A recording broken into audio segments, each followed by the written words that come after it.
Hello दोस्तों, नमस्कार। स्वागत है आप सभी का my family garden and home में। चलिए दोस्तों, हम आ गए हैं टेरेस गार्डन पे। और जैसा कि फ्रेंड्स आप जानते हैं कि मौसम बदल रहा है और मौसम के साथ साथ जो है नया सीजन आ रहा है। और जैसे मौसम बदलता है वैसे नए सीजन के साथ हमारी बगिया भी बदलने को तैयार है, यानी कि हमारा गार्डन जो है तो बदलने को तैयार है। और इस टाइम पे होते हैं ढेर सारे काम। जितनी सारी हम अच्छी अच्छी चीज़ें दिखाते हैं उसके पीछे की होती है ये ढेर सारी मेहनत जो अभी हम कर रहे हैं, जो अभी हमें करनी होती है स्टार्टिंग में। इसके बाद के रिजल्ट आप लोगों को दिखते हैं कि बहुत बढ़िया बढ़िया सब्जियां होती हैं, बहुत बढ़िया बढ़िया चीज़ें मिलती हैं, हमें फल फ्रूट सब कुछ मिलता है।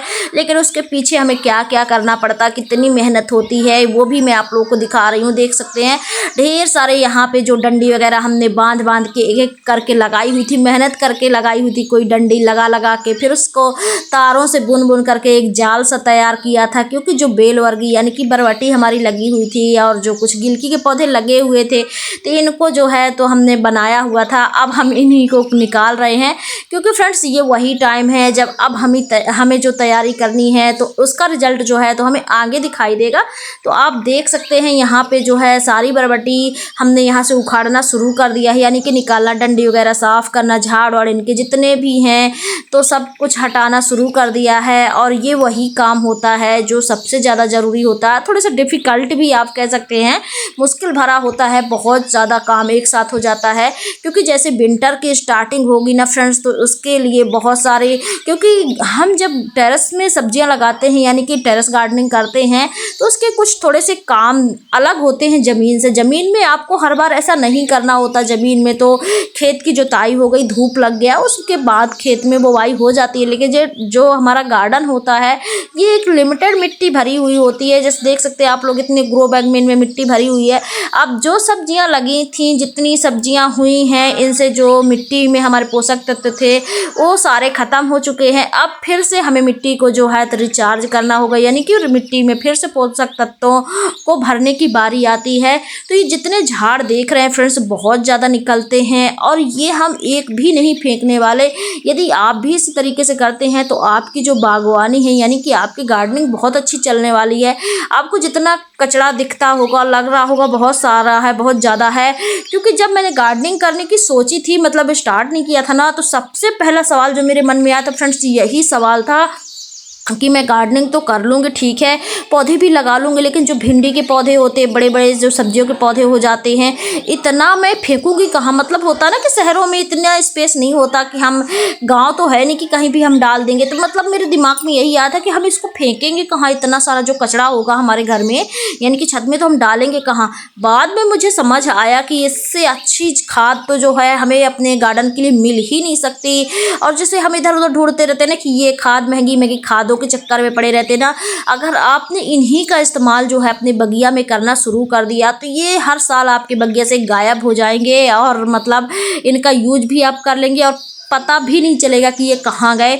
इसी तरीके से फ्रेंड्स पता है, जैसे ये सब्जियां देख रहे हैं, ग्रो बैग देख रहे हो ना, पिछले साल जब हमारे घर में टाल्स लगे हुए थे तो टाल्स के जो गत्ते होते ना, बहुत सारे रैपर, मतलब जो गत्ते कार्टून निकले हुए थे, मतलब 2-3 ढेर लगे थे, बहुत बड़े बड़े ढेर लगे थे।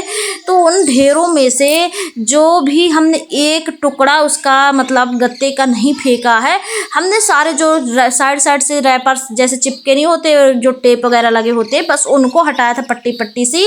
और फिर उसके बाद सारे गत्ते थे तो सारे हमने ग्रो बैग पलटे और फिर पलट करके सारे मिट्टी के साथ जो जितने गत्ते हमें मिले थे हमने पूरे भर डाले, एक भी हमने नहीं फेंका। उससे क्या हुआ, हमारी मिट्टी भी अच्छी बनती है, कार्बन की जो मिट्टी को ज़रूरत होती है ना, तो मिट्टी में कार्बन चल जाता है, अच्छा रहता है। मतलब हमारी मिट्टी भी थोड़ा सा पोरस बनती है। अब देखिए ये काम अकेले का बस का तो है नहीं, तो अब हम लोग लगे हुए हैं, मतलब हमारी पूरी फैमिली लगी हुई है, बच्चे भी कुछ ना कुछ कर रहे हैं लेकिन कैमरे के सामने नहीं आ रहे हैं। और देखिए यहाँ पे जो है तो मैंने निकाला है बरबटी, कुछ निकाली है, कुछ मेरे हस्बैंड निकाल रहे हैं, क्योंकि कुछ तार से हमने बनाए थे ना, छोट पतली वाली जो तार होती है ना, उसका यूज हम लोगों ने कर लिया था बेलों को फंसाने के लिए। तो तार जो होती है थोड़ी सी बारीकी से उसको खोलना भी पड़ता है और पौधे ऐसे जम जाते हैं यार, ऐसे जम जाते हैं मिट्टी में कि निकाले नहीं निकलते, आप लोग देख सकते हैं। तो पहले तो हम एक स्टेप यही करने वाले हैं कि जो सारे पौधे हैं, जो ये डंडियाँ हैं, क्योंकि इनकी ज़रूरत हमें फिर से पड़ने वाली वाली है, जब हम सब्जियां लगाएंगे दोबारा तो फिर से हमें इन्हीं की ज़रूरत होगी, तो हम इन्हें एक जगह रख देंगे और फिर दोबारा यूज करेंगे। और फ्रेंड्स पता है सबसे अच्छी चीज़, जब आप ग्रो बैग को फिल करें, जैसे कि मैं ये सारी जो वेस्टेज निकल रहा है तो इनको मैं एक बोरी में भर भर के रख लूँगी, 1-2 बोरी बना करके। फिर जैसे ही मिट्टी सूखेगी और मिट्टी सूखने के बाद जब धूप वगैरह लग जाएगी, जब ग्रो बैग भरेंगे ना, तो इनको थोड़ा सा पतला पतला छोटा छोटा कट कर लेंगे और कट करके जो है तो नीचे भर देंगे। ये बहुत अच्छा मुझे लगता है, मुझे इस सबसे खुशी यही होती है कि जो वेस्टेज होता है ना मेरा एक भी नहीं फेंका जाता और सारे ग्रो बैग फिल हो जाते। अब देखिए मक्के यानी कि भुट्टा लगा हुआ था, कुछ तो मैंने पहले ही हटा दिए थे कट कर करके।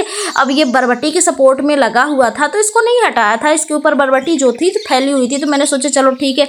आप देख सकते हैं इस तरीके की डंडी वगैरह जितनी भी हमने लगाई थी ना सारी एकदम बंधी हुई हैं, तो बस इनको हम कटर से कट कर करके निकालेंगे और निकाल करके जो है तो सारा झाड़ लकड़ी अलग कर देंगे और जो बरबटी की बेलें वगैरह हैं इनको अलग करेंगे।